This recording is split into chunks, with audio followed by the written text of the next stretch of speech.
So, Kristin, I want to let's dial this back a little bit, right? Before you totally blew up, what were the early days? Like, what did they look like before everyone was like they are now, paying such close attention to what you're doing?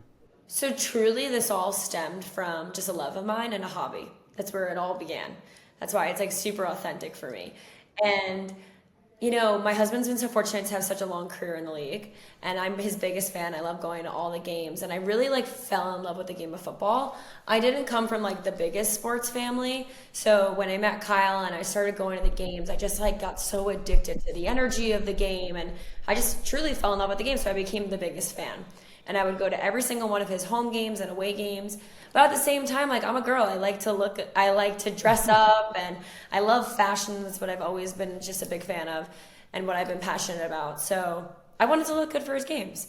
And I just got so sick of wearing the same stuff. I had like the same 3 t-shirts on rotation or the same like ill-fitting jersey, like the girl jersey. Sure. Oh, totally. I just hated the way I didn't like the way I felt. And so it really came from being like, all right, what I want to wear to games doesn't exist. I would go into the games, I would go into the stores, and there would be some cool stuff, but not to what I would want personally. Right, sure. So that's when I was like, okay, if I can't buy it, there's only one other option, that's to create it. So I went on YouTube and I started just like researching. I'm like, how hard can it be? I also just like, I love a challenge, truthfully. Sure. Yeah. And I've kind of always been creative, and I've always, you know, it's funny because people ask me this, like, have you always known how to sew? And I always had a sewing machine at my house, but it wasn't like I really grew up using it. I had this memory of me being young, and my mom and I, like, one time made throw pillows together. Wow. We went to Joann's and we just bought pillow or fabric, and but that's probably the only time I ever used a sewing machine. Wow. So long story short, I researched how to make a pair of sweatpants because I was like, how hard can it be? And it took me forever, so much seam ripping, but once I finished it, and the second I put those pants on, I had this like overwhelming sense of pride. Like, look at what I just created. And also, I got that same feeling like how I felt when I first fell in love with football. Like, oh, this is something so new and fresh, and I'm addicted to it. And that's how I felt with sewing. I'm like, wow, this is just a new challenge and a new trait that I think when you start getting older, you stop learning new things. You don't have to, but some people do, but you don't have to. You don't have to, absolutely not. Sure. You just get in the habit of, just doing the things that you're comfortable doing. Sure. So once I started learning sewing, I fell in love with the challenge. And it really was a natural progression of making these sweatpants, loving it. I'm like, oh, you know what? I'm going to try to make something for next week too. Let me challenge myself to learn something completely different, a different type of silhouette. And then from there, it really then became a challenge that I did on myself. Like, now, you know what? I want to create something that I wear to every single one of his games. I want the week before to be polar opposite than what I'm wearing this week. And then I realized there was a huge gap because it started gaining its own attention. And then I started getting requests from people for me to make stuff for them. Wow.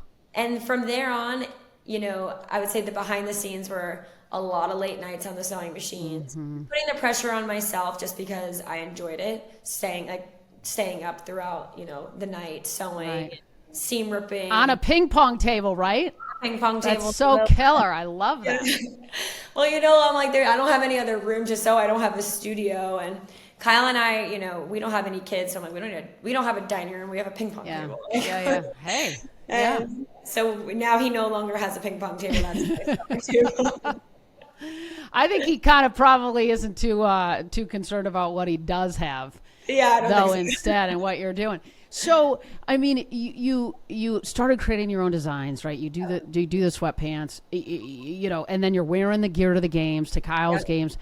When did you kind of go, whoa, people are digging this? I mean, this actually may be more than me just getting gear for myself. Yeah, right. People are digging it. I would say after the first year, it really strictly was just for me. Like, it made me really happy. It was like a creative outlet for me, and I loved it.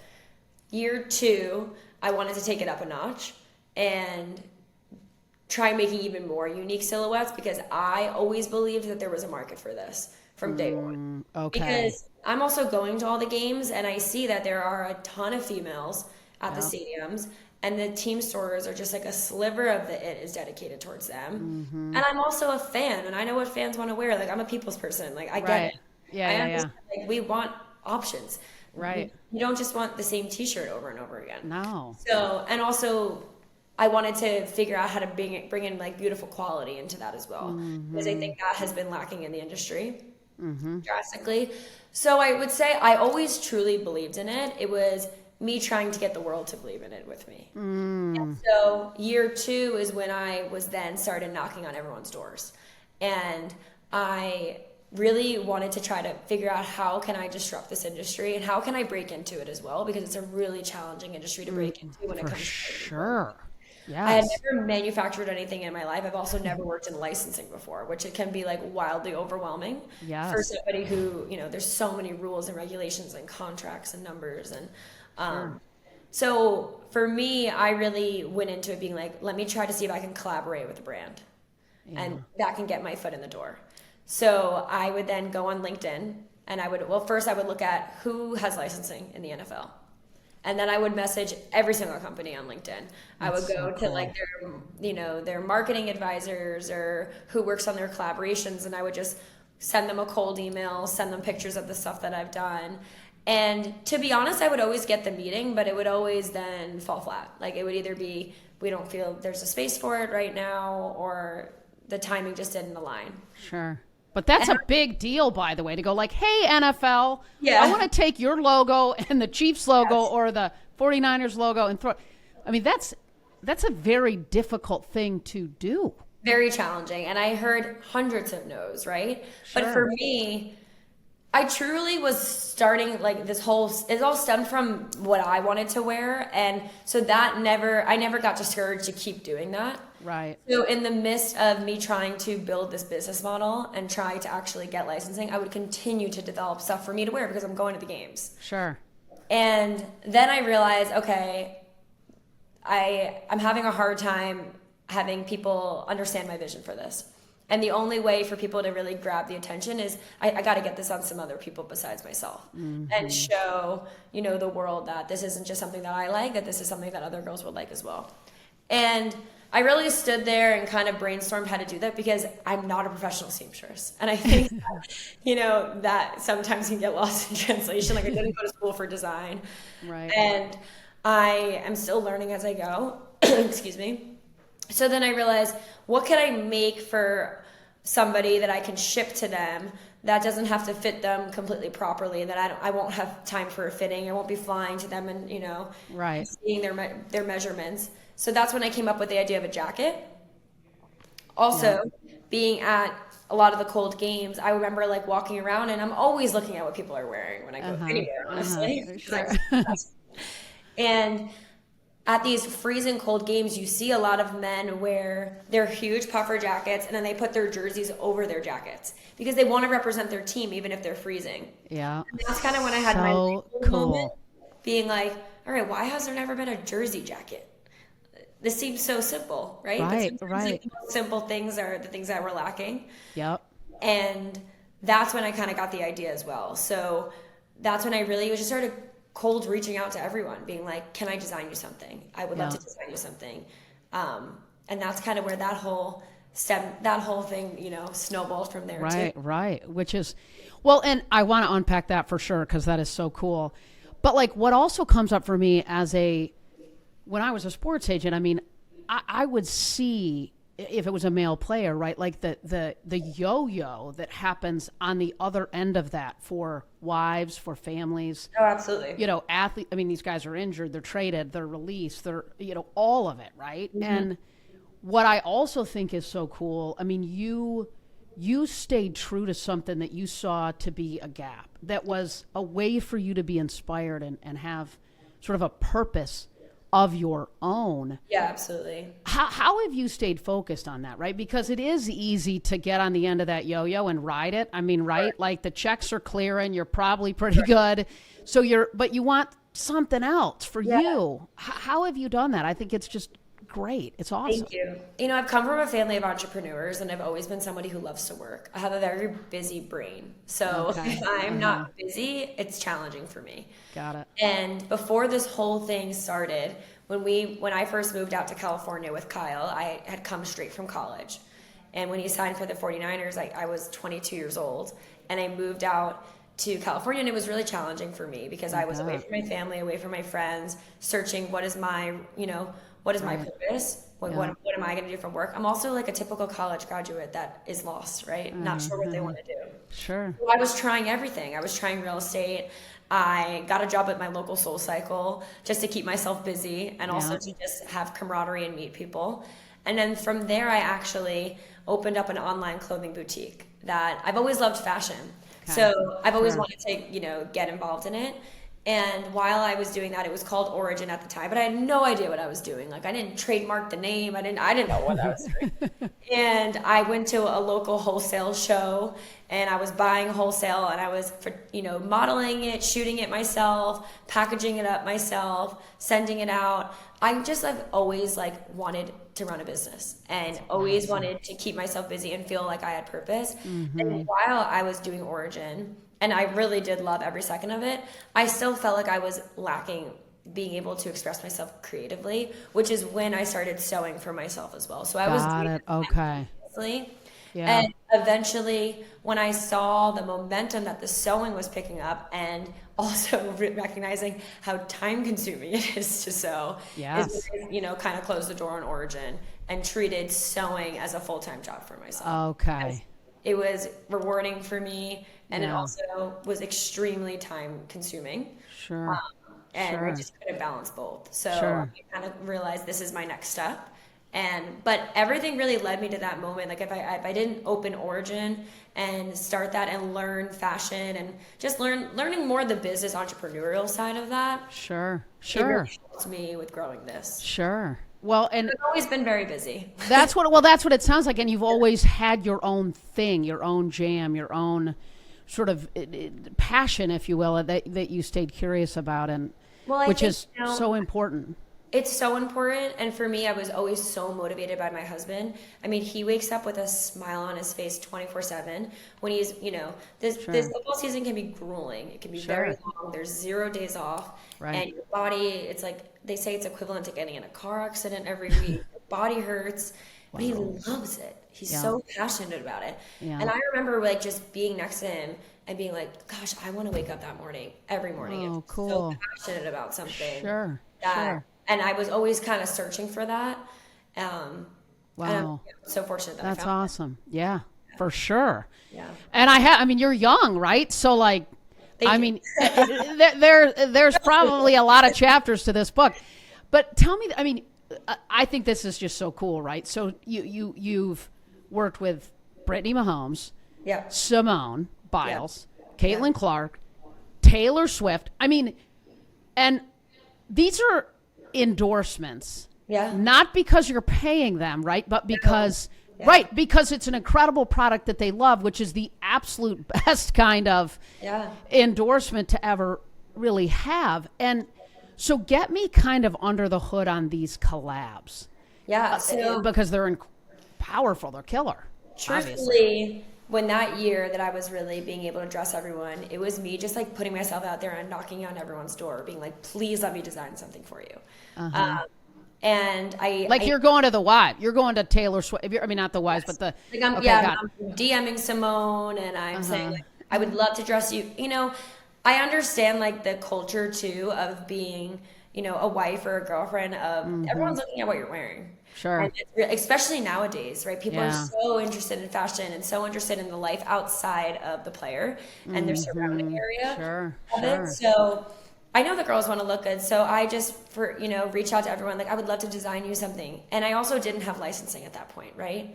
And so it wasn't like I was charging these girls anything. I was just doing it as a gift and I loved doing it.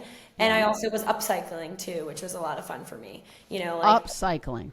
Yeah, so I would take a jersey, for instance for Simone, I would buy her husband's jersey and cut it up and rework it into a puffer vest. Got it, cool, okay. For Brittany, and same thing for Taylor, because it's not like I'm manufacturing, I'm not printing product. Right. I'm taking product that already exists and just reshaping it into a completely new silhouette. Yeah.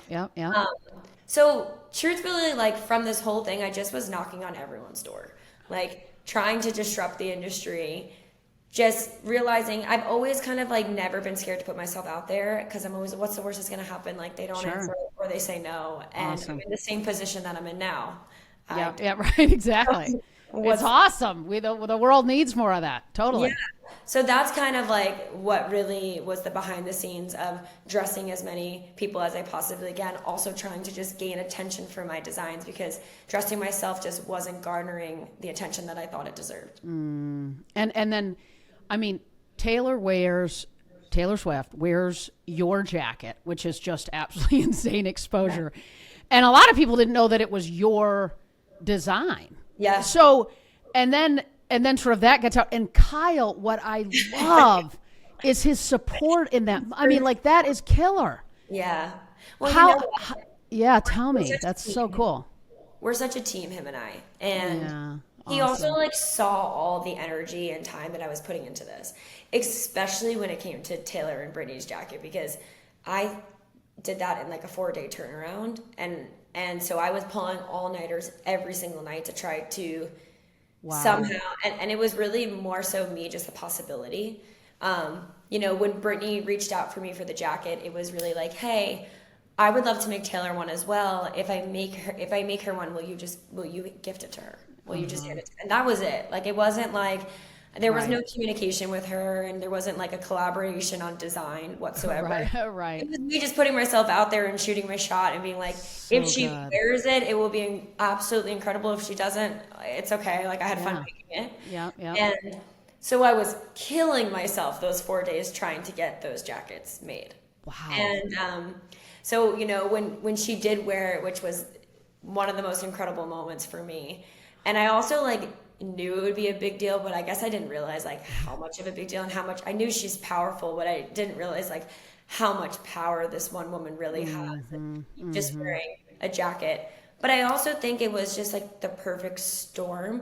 If she had worn one of my designs maybe like 2-3 years ago, I don't think it would have garnered the same attention that it did, because when people found out that it was me who made it, they went to my page and they had years of designs to look at, right? Years of upcycling to look at, and so much content. I think Taylor brought them to my page, but like all the designs made them stay, right? At least that's so what I like cool. to tell myself. Sure. So I really do feel like it was perfect timing. It all kind of developed. And then for Kyle, when they were unsure of who made it, I've supported him for so long. I think he was just so excited to be able to. That's so cool. Yeah, support you. Yeah. Because he jumped in and was like tagging everybody, reshare. I mean, he was all over it. It was so cool. I love that. The couch just like this. Right. Well, it's awesome. I mean, it's awesome. So, speaking of sort of not being afraid to make an ask, I mean, you've launched off season with Emma Grede, a powerhouse in business, a powerhouse in fashion. Yeah. I mean, obviously DMs, calls, link. I mean, you're a grinder for sure. How did you get that done? Sure. And what have you learned from Emma? I mean, like, what an unbelievable partnership. It's awesome. Unbelievable. When I finally was granted licensing, I really was able to sit down and be like, what do I want this business model to look like? And I think the biggest trait of an entrepreneur is knowing what you're amazing at, and also knowing what you're lacking, and bringing in people to complement what you're lacking. So for me, I have an eye for design, but I've never manufactured in my life. So I really sat there and I was like, I need a business partner. There's no way I can do this on my own. If I do this on my own, it's not going to get to the level that I want it to get to. And I'm like, who in my eyes would be a dream business partner? And that's when I really started researching like the moguls in the industry. And for Emma, I have always been a fan of her, especially because she has taken so many industries that in my eyes, and I think in probably a lot of consumers' eyes, are oversaturated, and completely redefined them for their own space. And I truly feel like that's exactly what aligned with my vision. So I had interviewed, business partners, and they were great. They were all incredible, but something always felt like it was missing for me. Okay. And that's when I was like, I just got to get on the phone with Emma. Even if this isn't something that she is interested in, maybe she can give me advice, or maybe she can go in the right direction of who to partner with because I've never done anything like this before. Right. And so I was DMing her, I was emailing her, and then I was just reaching out to anyone who had a connection with the woman. And truthfully, we had a mutual connection that connected us together. Oh, that's unbelievable. And so she set up like a 15-minute phone call. And just to even get 15 minutes of her time, I remember I was so nervous for that phone call because I valued her opinion so much. And I did not go into that phone call asking her to be my business partner. I went into that phone call just asking for business advice. Yeah, brilliant. I always say when you ask for advice, you get the business. When you ask for the business, you get advice. Yeah, it's very true. So I love it. That's so cool. So, okay, so you have this 15-minute call. I had this 15-minute call. We ended up being on the phone for 45 minutes. We just hit it off, her and I. That's so And cool. I think she really saw everything that she was saying about this business model was what I was trying to convey to partners that I was meeting with before. So it immediately aligned. And then from there, it was really just me keeping connection with her for maybe a month or two. And I was still trying to build momentum on my own, meeting with other leagues, trying to get this contract done with the NFL. I wanted to show her that I can do this, I'm putting in all the work and I'm learning and here's everything that I could offer you. Yeah. So eventually, I kept calling her to just update her. And there was this one line that she said to me that I'll always remember in her beautiful British accent. She said, you keep calling Emma, and I just want to know, why do you keep calling Emma? She said it in her third person. How cute. And that's when eventually I was like, Emma, I would love to partner with you on this. I don't know if that's something you're interested in. And that's when she was like, you need to come to LA and pitch to me and my husband. Wow. So from there on out, I'm on Google, how do you pitch? So, okay, how much time goes on? How much time is between when you go to her, the 15-minute that turned into 45-minute, and then you're sort of just continuing to lean in, get me in. Wow, that's it. Okay, that's awesome. Yeah. And then you get in front of her for a meeting. Tell me about that. Yeah. So I prepped everything that I possibly could prep. I was building decks because at the time I was just showing her, I was working with a graphic designer of branding for myself and working on tech packs. And I'm like, you know what, I'm just going to give everything that I'm working on, just show her. I don't even know if this is what you do at a pitch, but I just want to show her that I'm trying to be as prepared as I possibly can. I brought all my product that I had ever made because I wanted her to see it in person as well. Sure. And so, the meeting went as good as it could go. My biggest thing that I remember is that there was 5 bottles of water on the table, and I think I chugged every single bottle of water. Because I really just wanted her so bad on this journey with me, and with the other partners, it was more so, I feel just trying to explain it to them, get her inside of it. It was a very different feeling for me. Yeah. And so, I think right away we really aligned, and she's just incredible. And just learning from her and her husband Jens, who has built Skims, this huge empire, and Frame, and so many amazing other businesses as well. What have you learned? I mean, from Emma. I mean, I just can't even imagine. But if you had to sort of dial it into one or two things that were just aha moments. Yeah. I feel there's countless things I've learned from her in such a short period of time. I mean, she juggles so much. But she gives her full attention to everything when she's in that meeting for that brand. Also it's a business where we have to make money, right? And sure. That whole side of it as well, because for me, it's only ever stemmed from just design. Yeah. And so manufacturing, learning everything on that front from her has been super interesting. And Emma also just approaches everything with such joy and enthusiasm. Cool. I swear she floats into a room. And I think it's really amazing as a female entrepreneur who has built such amazing brands and to be so well respected, but also to be so humble, so joyous. She's just so amazing to be around. Sure. It's infectious. And I try to carry myself in that same way too, because I mean, look at where it's gotten her. Besides how obviously incredibly intelligent she is, but she's also just such a pleasure to be around. Oh, and that's cool. I feel really does come such a long way. And she is your partner. I mean, so you're now able to obviously lean in. I mean, she's right there beside you, working with you as you're scaling. I mean, you're fully licensed at this point, correct? Yes, we're fully licensed. Yep. And so it's been just amazing to learn together. I mean, she's also never worked in sports either, so it's a learning curve for both of us in that sense. But she's also built so many amazing empires, so she knows how to do it. Yeah. Oh, totally. So did you get the deal in that meeting? I'm just curious. Or did it? It was like maybe a week later I got an email, but I remember like refreshing my phone every 5 seconds, like following up a half hour after the meeting, like it was such a pleasure. And then just like having a bit of a silence for a few days, just refreshing my phone every 5 seconds. Oh my gosh, I love it. Well, and you know what's so cool is I always think that you just showed her what you've been doing. I mean, you didn't try to build a 40-page deck with a bunch of smoke and mirrors, not that they all are, but you were just right there with like, here's kind of what I'm thinking. Here's what, I mean, you just rolled your sleeves up and showed her. And I think the authenticity in that is probably was so refreshing for her, and to see that you were just so real in your pursuit and the gap that you saw, and not afraid to show her. I'm sure it was like, hey, I designed this. Nobody liked it. They didn't wear it. I designed this. They loved it. I can't keep this.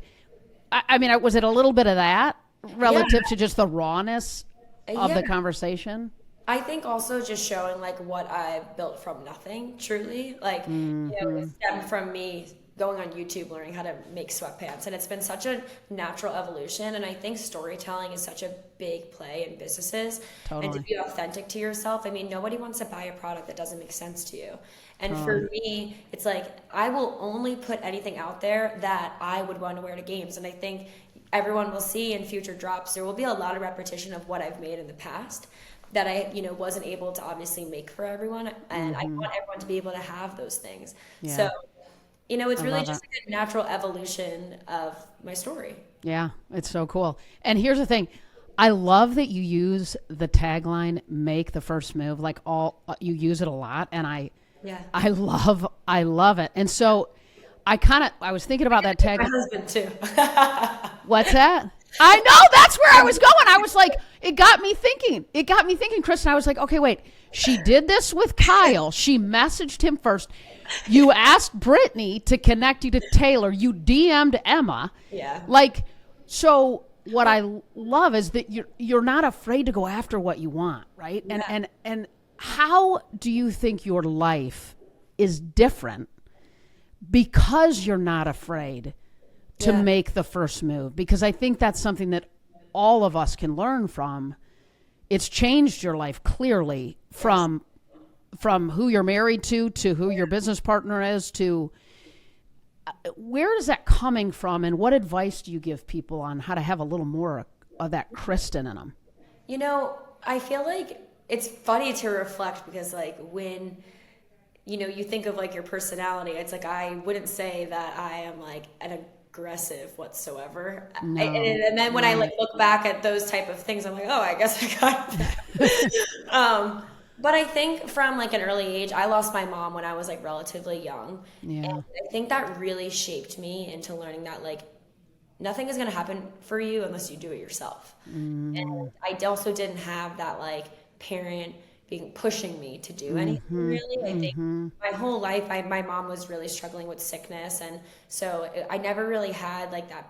We were also focused on that our like whole lives really. So there wasn't like a, Kristin, you need better grades, or Kristin, you need to be doing this, or you should try this stuff. It was really like the inner will to do it myself. And I think that really taught me after she passed, and when I was in college and seeing just like the only way I'll get to where I want to be is if I do it for myself. And I think that really is what pushed me. And also just like I never had, I guess I'm just not fearful of people saying no to me, because I have thick skin. I guess I would say I really thick skin. And I do think that probably stemmed from like dealing with something tragic at a young age. And for me, I'm like, if that person says no, what's the big deal? I'm alive and I'm healthy. And I think that's what really probably the loss of my mom has affected me in that way, that stress or business stress or someone, you know, possibly saying no to you, it's just not the end of the world. Like in my eyes, I'm like, nothing's worse than losing my mom at such a young age. Sure, 100%. So I kind of felt like that probably is what shaped me to not be fearful of rejection. What a blessing. I mean, because you had a choice at some level, right? To be woe is me, why me, and sort of, and have this inner script in your mind that would have kept you stuck. And instead you said, and that is a powerful thing too. I mean, your mindset. Yeah, very powerful. Where do you think there's levers? I mean, where was that lever that you think pushed the lever of telling yourself the right story at some level that didn't allow you to stay stuck, that kept you going after what you wanted? Yeah. I feel like I've always believed that like happiness is a choice, and everyone deals with tragedy in their life. It's just a matter of what point in their life they deal with it, right? Sure. Yeah. No one's gonna have this like beautiful, happy, peaceful life their whole life. Right. And I do think it came with a level of like where I was at in my life. I was, 17, just turned 18, and so much was happening. I probably had a lot of distraction too from my mom's loss. I was just graduating high school, having to go to college and moving out of my house. I probably think like that was a blessing for me at that time. I think maybe if I was any bit younger and I was staying in my home and feeling that grief every day, like forcing myself to kind of get away from it a little bit. Yeah. Kind of I don't want to say like help me like shove my emotions a little bit like under the rug, but it kind of did. And I just always want to make, I'm always kind of thinking like, how would I make her proud in that sense? Yeah, that's cool. And for me, it's funny, I have this time capsule. It's like one of my favorite things, like one of my most prized possessions of my mom for Christmas. And it says like, it's just her wishes of what she would want. She always wanted to be a dual income household. Like that really stuck with her. Cool. And I think like reading that at a young age, like kind of instilled that in me too. She just always had that ambition to want to work, and she just never really had the ability to because she was fighting a sickness for so long. So I think that's probably ingrained in me. Sure. In more than I realize. Yeah. No, I'm sure. What do you think? I mean, she has a daughter who's owning her voice, right? Who's building a brand, who's making an impact, who's going after what she wants, who's brave, who's fearless in so many ways. What do you think she would say?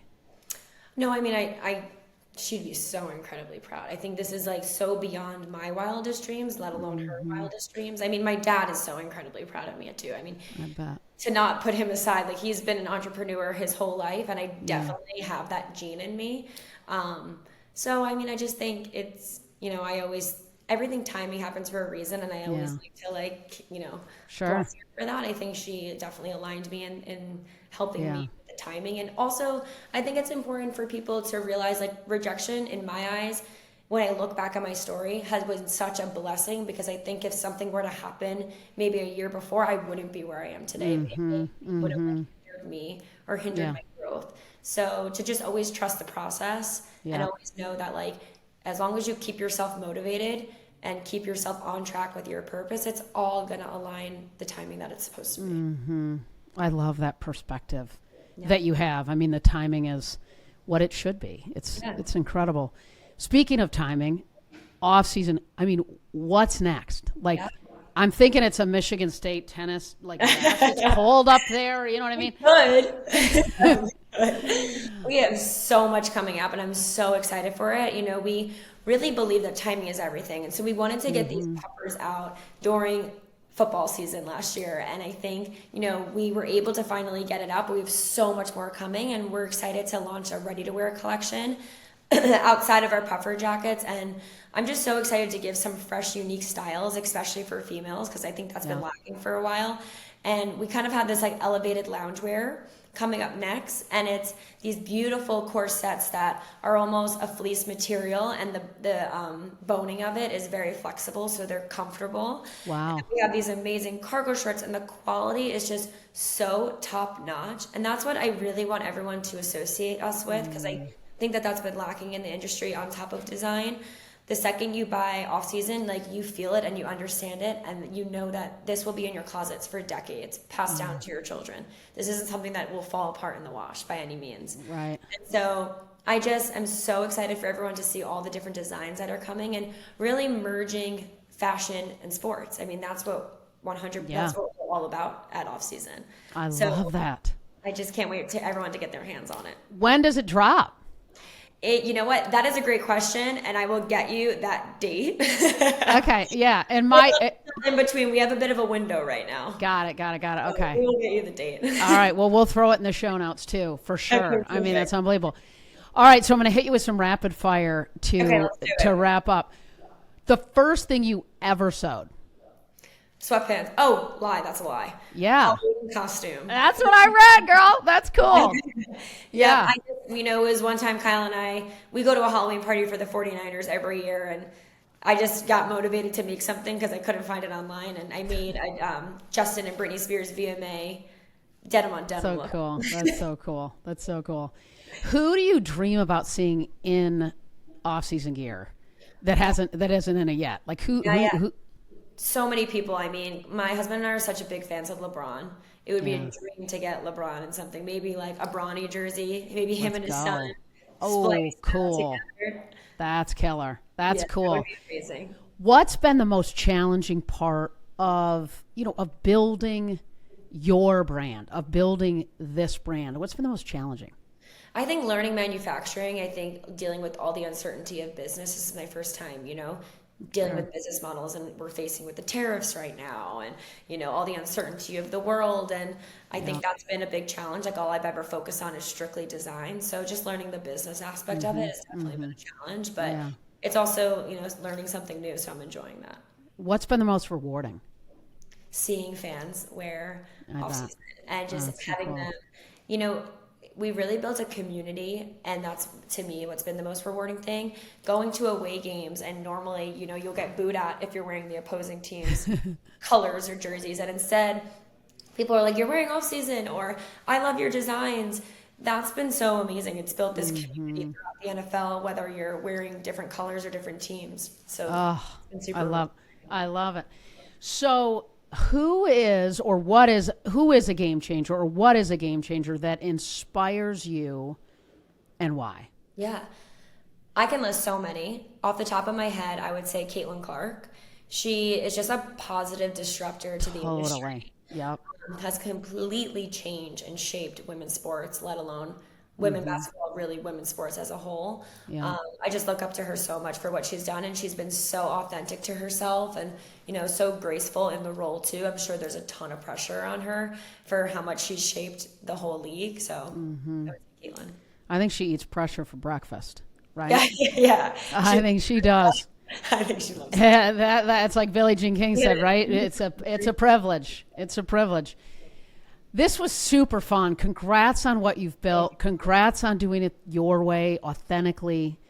And I love that what you love is seeing people find joy in what you have sewed on your ping pong table historically and now at scale. So congrats, Kristin. So awesome.